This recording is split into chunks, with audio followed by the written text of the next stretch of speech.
Salut à tous! Aujourd'hui, ça va être une vidéo un petit peu spéciale. Si vous me suivez sur Instagram, vous savez que j'ai eu pas mal quand même de difficultés au Mexique. J'ai passé 3 semaines avec des petits problèmes très réguliers qui rendaient quand même mon voyage assez difficile. Il y a 2 semaines de ça, j'arrivais dans le Yucatan. J'ai eu le temps d'aller faire Uxmal. Et dans l'après-midi, je voulais à la base aller à Chichen Itza, mais la distance entre les deux était au final beaucoup plus importante que ce que je pensais. Du coup, j'ai décidé pendant le repas d'aller à une petite cénote qu'il y avait juste à côté. Petite cénote toute tranquille, avec des bonnes notes, pas du tout touristique, tenue par des locaux. Pour moi, c'était parfait. J'arrive à la cénote, personne, ok. Je savais qu'il fallait payer 20 pesos, normalement. Du coup, je fais bien le tour, j'essaie d'appeler, voir s'il y a des gens et tout. Pas de réponse. Je décide au bout d'un moment, quand même au bout de 5 bonnes minutes, d'aller dans l'eau.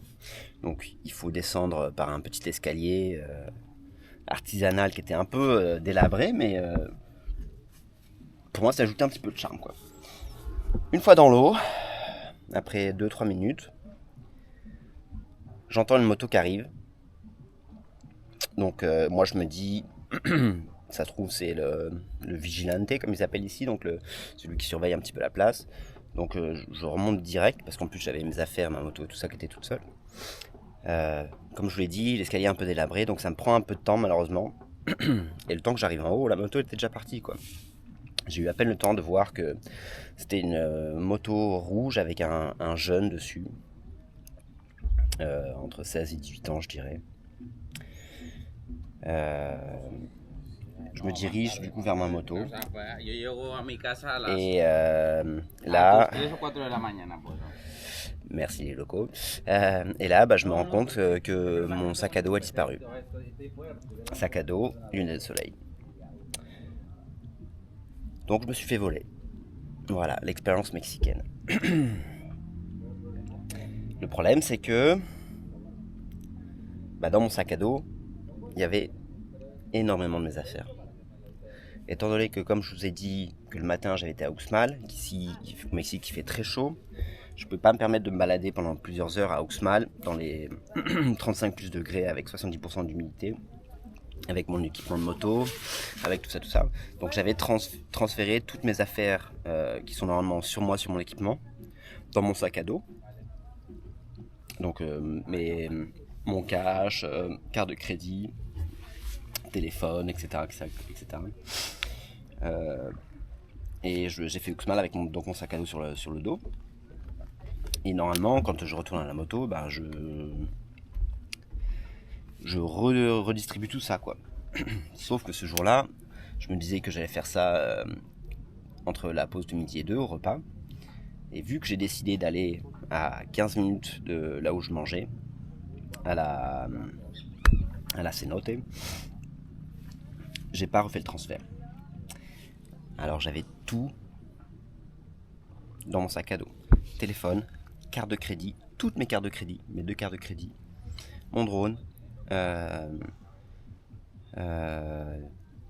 quasiment tout mon cash.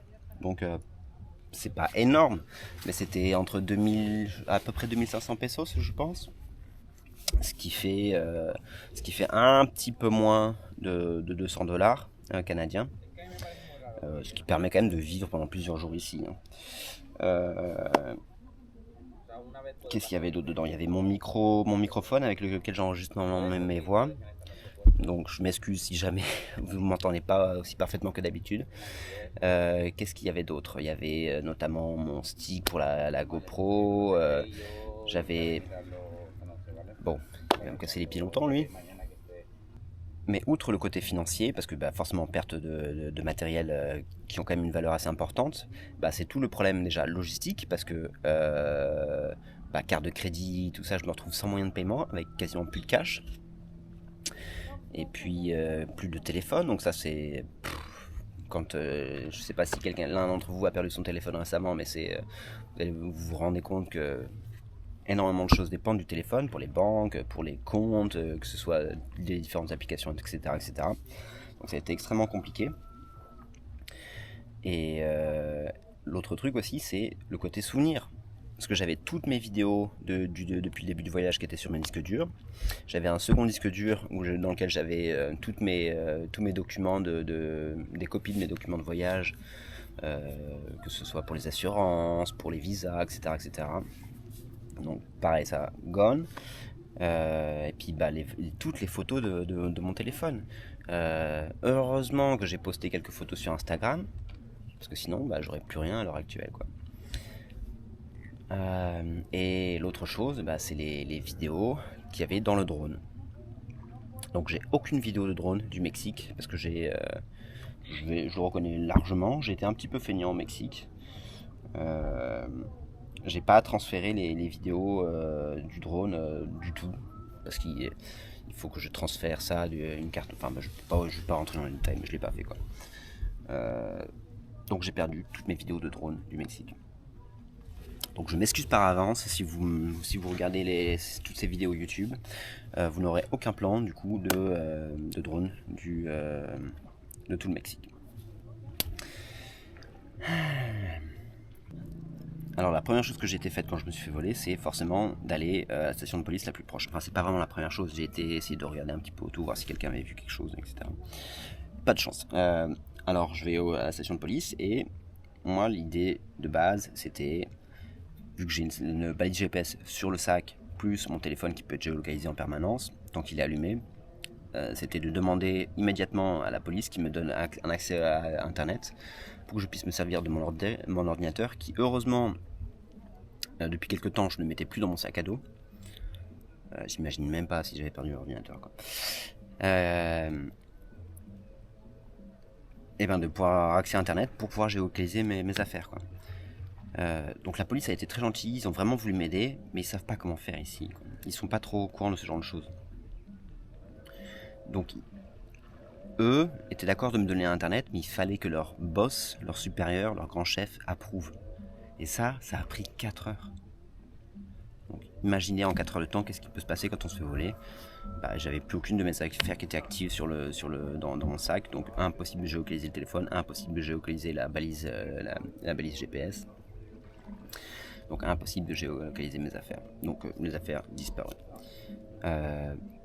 Il me reste à peu près 300 pesos. 300 pesos, ça fait à peine plus de 20 dollars canadiens. Donc ça vous permet de vivre la journée, mais pas de dormir ni quoi que ce soit. Donc j'ai, par chance, une des policières qui a pris un petit peu pitié de moi, on va dire, hein, et qui a accepté de m'héberger pendant 3 jours, le temps que je puisse lui faire à elle un virement, pour qu'elle puisse retirer pour moi. Et elle m'a gracieusement hébergé, donc avec sa famille et tout. Donc, Alia, si tu m'écoutes. Donc super sympa, quoi. Ils ont été trop gentils, ils ont été adorables. Je vais essayer de garder le plus possible contact avec eux parce qu'ils ont été vraiment d'une gentillesse incroyable. Donc voilà, je me retrouve à héberger ces gens le temps que je sorte un petit peu la tête de l'eau et que je puisse commencer à faire les démarches pour recevoir une nouvelle carte, etc. etc., etc. Mais ça prend du temps. Et ça voulait dire forcément de rester à un endroit ou d'avoir une adresse le temps que je reçoive tout ça parce que j'avais pas de cash, j'avais pas d'accès à moyen de paiement, donc ça rendait la vie très compliquée. Heureusement pour moi, j'avais pas perdu mon passeport. Donc ça déjà, c'est la bonne chose. L'autre mauvaise nouvelle, c'est que ce même jour, en faisant des va-et-vient entre 2 stations de police, parce qu'il y en avait une où je pouvais pas faire mon rapport de police, la première, donc il a fait que j'aille un autre poste de police un peu plus loin, j'ai la moto qui commence à merder très fort. Qui commence à avoir le moteur qui roule de manière très erratique, qui commence à avoir des difficultés à démarrer un peu plus tard. Donc là, c'est la panique un peu, quoi. Je devais aller à Mérida juste après, donc le lendemain, ou le soir même, je sais plus exactement. pour amener la moto, faire changer le joint, parce que j'avais une fuite d'huile, je ne sais pas si vous vous rappelez. Donc c'était de toute façon prévu que j'aille à Mérida pour la moto. Sauf que le moment n'était pas du tout bien choisi, quoi. Et puis la moto, là, m'inquiétait vraiment. Alors je vais à Mérida, je trouve un petit hôtel que je réserve en ligne à l'avance. Vu que j'ai réussi à avoir un petit peu de cash grâce à cette femme policière, j'ai de quoi survivre pendant facilement 2 semaines. J'amène la moto au garage, je leur explique la situation.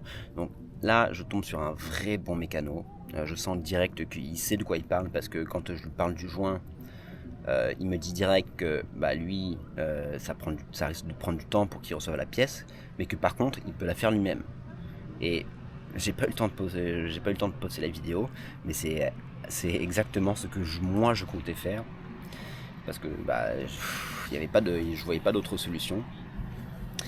Donc lui il me parle de ça, et puis je lui explique le problème de la moto. Il me dit je pense que, et c'est aussi ce que je pensais, c'était un problème de combustion, que c'était soit le filtre qui était encrassé, soit le carburateur. J'ai une troisième hypothèse, mais je vais en parler un petit peu plus tard. Ou, dernière hypothèse, peut-être un problème électrique. Donc je dépose la moto, j'attends à Mérida pendant quelques temps, que je reçoive un nouveau téléphone, une nouvelle carte de crédit. Alors on va dire j'ai survécu à Mérida pendant 10 jours. Une fois que j'ai reçu la carte de crédit, j'ai pu faire 2-3 petites choses à côté. J'étais voir les cénotes, j'étais un petit peu sur la plage et tout. Heureusement pour moi, à l'hôtel, j'ai rencontré des gens incroyables. Donc ça m'a vraiment permis un peu de sortir un peu la tête de l'eau, tout simplement, et puis de voir les choses de façon un petit peu plus positive, parce que c'était pas forcément facile, même si j'étais pas au fond du trou. Ça a quand même pas été facile. Et là,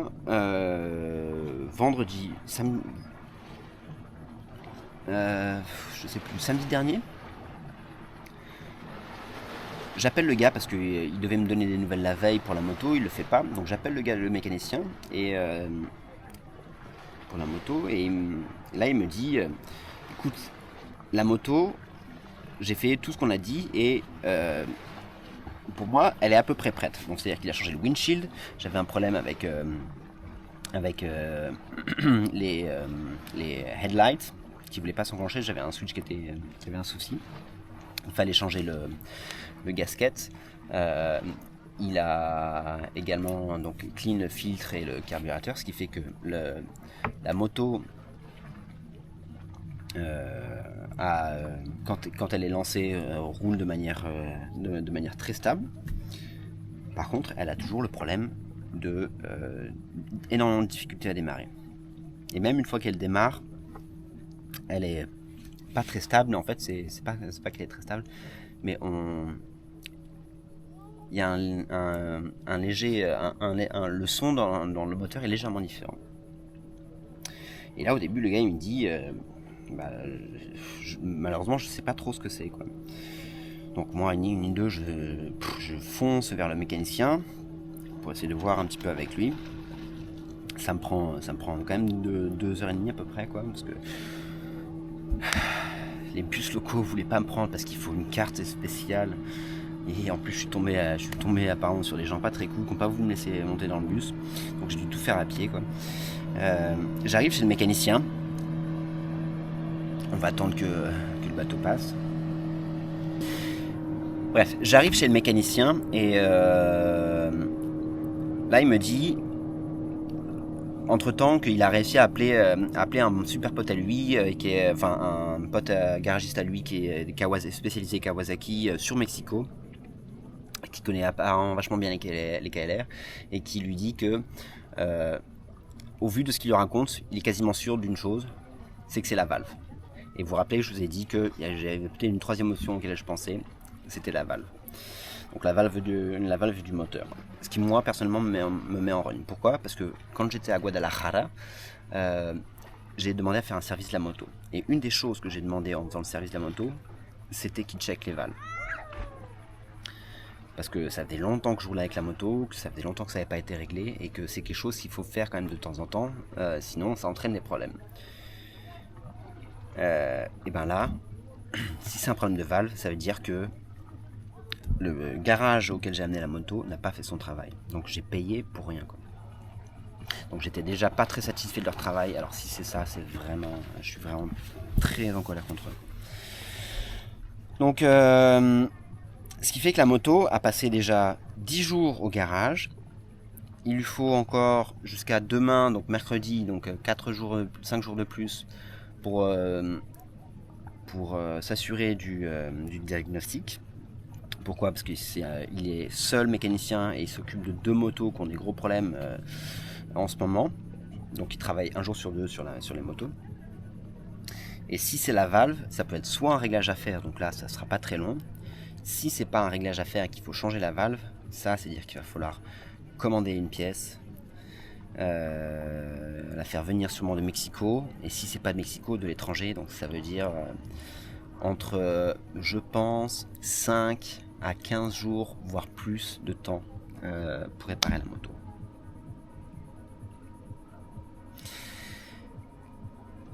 Donc c'est un temps incommensurable. J'ai déjà passé donc 2 semaines sur Mérida. Alors quand il m'a dit ça, je lui ai dit, alors laisse-moi 2 minutes s'il te plaît pour réfléchir, parce que il faut que je voie ce que je vais faire.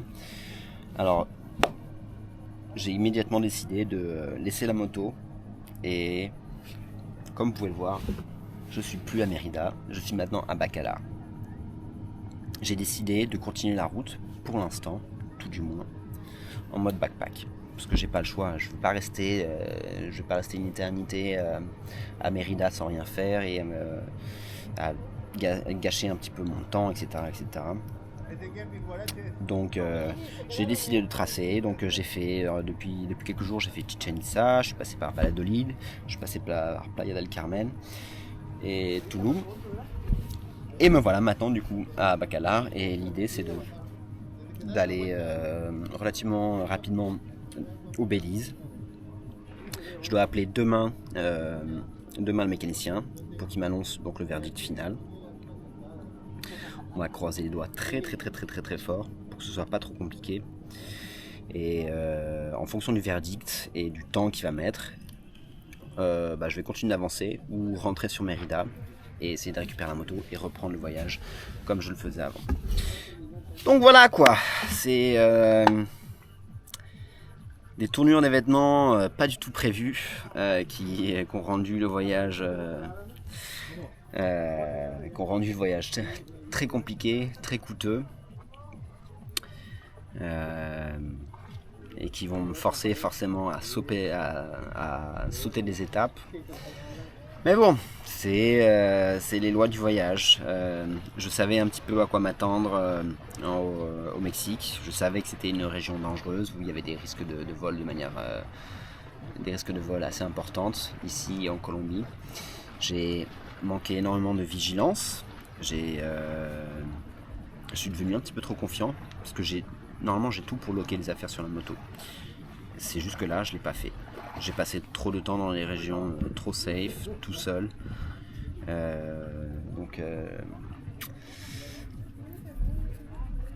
J'ai fait des erreurs et je les paye. Mais ça ne va pas empêcher d'essayer de continuer. J'ai toujours en tête le même objectif. Ça va être beaucoup plus dur. Ça va être, c'est sûr, on va beaucoup moins en profiter que ce qui était initialement prévu, parce que j'aurais pas forcément le temps que j'avais à la base, j'aurais pas forcément les fonds financiers que j'avais à la base, mais c'est toujours possible. L'autre chose que ça va entraîner, c'est que je vais poster directement après ça une première vidéo sur le Mexique. Il va y en avoir une deuxième juste un petit peu après, où là ce sera donc mes aventures en moto au Mexique, mais malheureusement il n'y aura pas de vidéo de drone, et ça donc je m'en excuse. Et après je vais reprendre un petit peu donc le voyage que je fais en ce moment en mode backpack. Donc il y aura une petite partie en mode backpack, j'espère qu'il ne durera pas trop longtemps. Je récupère normalement demain un drone sur Chetumal que j'ai pu racheter parce que j'ai l'assurance qui va me rembourser une partie. Et puis à partir de ça, on verra la suite comment ça va se présenter. En attendant, moi je vais continuer d'essayer d'en profiter. Je suis quand même pas à plaindre, regardez-moi, c'est pas magnifique cet endroit. Et puis j'ai vu des choses déjà incroyables depuis que je suis parti, de Mérida. Et j'ai hâte de continuer, d'aller notamment au Belize. Mais vous allez voir tout ça dans les prochaines vidéos. Je vous dis à la prochaine, ciao ciao.